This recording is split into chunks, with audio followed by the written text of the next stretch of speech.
नमस्कार दोस्तों, स्वागत है आपका हमारी YouTube चैनल जिसका नाम है करुणास वॉइस। आज हम आपको धनतेरस की पूरी कहानी सुनाएंगे। इससे पहले कि हम आपको कहानी सुनाएं, बहुत से लोगों के मन में यह कन्फ्यूज़न है कि धनतेरस 2024 में कब मनाई जाने वाली है। तो आपको बता दें कि धनतेरस आज के दिन मतलब 29 अक्टूबर 2024 को मनाई जाएगी। तो चलिए शुरुआत करते हैं धनतेरस की पूरी कहानी के बारे में। धनतेरस, जिसे धन त्रयोदशी भी कहा जाता है, दीपावली महापर्व के 4 दिनों में से पहले दिन मनाया जाता है। यह दिन धन के देवता धन्वंतरी की पूजा के लिए विशेष रूप से महत्वपूर्ण है। इस दिन का धार्मिक और ऐतिहासिक महत्व गहरा है और यह धन और समृद्धि के आगमन का प्रतीक माना जाता है। तो चलिए जानते हैं क्या है धनतेरस का इतिहास। धनतेरस का पर्व त्रेता युग से जुड़ा हुआ है। कहा जाता है कि जब समुद्र मंथन हुआ तब भगवान विष्णु ने धन्वंतरी को अमृत कलश के साथ प्रकट किया। धन्वंतरी के साथ अनेक बहुमूल्य रत्न और एक विशेष वस्तु लक्ष्मी भी प्रकट हुई। इसी दिन धन्वंतरी के प्रकट होने के कारण इस दिन को धनतेरस के रूप में मनाने की परंपरा शुरू हुई।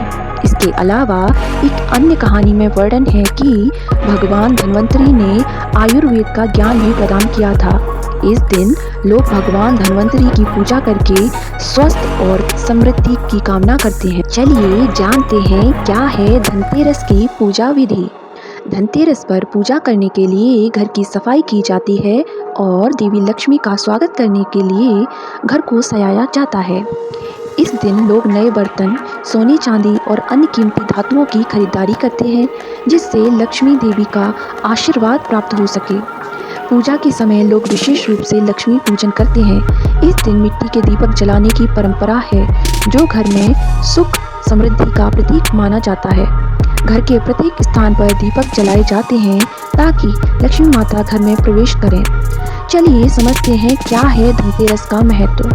धनतेरस का पर्व केवल धन के लिए ही नहीं बल्कि स्वास्थ्य और कल्याण के लिए भी महत्वपूर्ण है।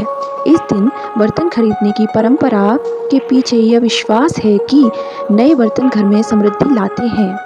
इसी प्रकार सोने चांदी की वस्तुओं की खरीदारी करने से धन के देवता का आशीर्वाद मिलता है। धनतेरस के दिन लोग अपने पुराने बर्तनों को बदलकर नए बर्तन लेकर आते हैं और मान्यता है कि ऐसा करने से व्यक्ति की आर्थिक स्थिति में सुधार होता है और जीवन में सुख समृद्धि का आगमन होता है।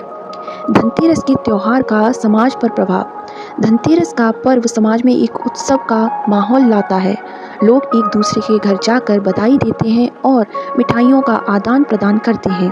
बाजार में इस दिन विशेष रौनक होती है और लोग सोने चांदी की खरीदारी के लिए लंबी कतारों में खड़े होते हैं। धनतेरस एक ऐसा पर्व है जो न केवल भौतिक समृद्धि को दर्शाता है बल्कि आध्यात्मिक और सामाजिक समृद्धि का भी प्रतीक है। यह दिन सभी को एकजुट करता है और समाज में खुशी और उत्साह फैलाता है। इस दिन की गई पूजा से स्वास्थ्य, धन और समृद्धि का आशीर्वाद प्राप्त होता है। इस प्रकार धनतेरस का पर्व हमारी संस्कृति का एक अनिवार्य हिस्सा है जो समृद्धि और सुख का संदेश लेकर आता है। धनतेरस का पर्व हमें याद दिलाता है कि वास्तविक धन केवल भौतिक वस्तुओं में नहीं बल्कि अच्छे स्वास्थ्य, सुख और अच्छे संबंधों में है। इस प्रकार धनतेरस का पर्व हमारी संस्कृति का एक अनिवार्य हिस्सा है जो समृद्धि और सुख का संदेश लेकर आता है। धनतेरस का पर्व हमें याद दिलाता है कि वास्तविक धन केवल भौतिक वस्तुओं में नहीं बल्कि अच्छे स्वास्थ्य, सुख और अच्छे संबंधों में भी है। इस प्रकार धनतेरस की यह कहानी न केवल हमारी धार्मिक परंपराओं को दर्शाती है बल्कि जीवन के महत्वपूर्ण पहलुओं को भी उजागर करती है। यह दिन हमें सिखाता है कि हमें अपनी समृद्धि और स्वास्थ्य के लिए निरंतर प्रयास करते रहना चाहिए। तो दोस्तों, ये थी धनतेरस की पूरी कहानी। यदि आपको हमारी ये वीडियो अच्छी लगे तो आप इसे लाइक करें, शेयर करें और हमसे जुड़ने के लिए हमारे चैनल को सब्सक्राइब करें। धन्यवाद।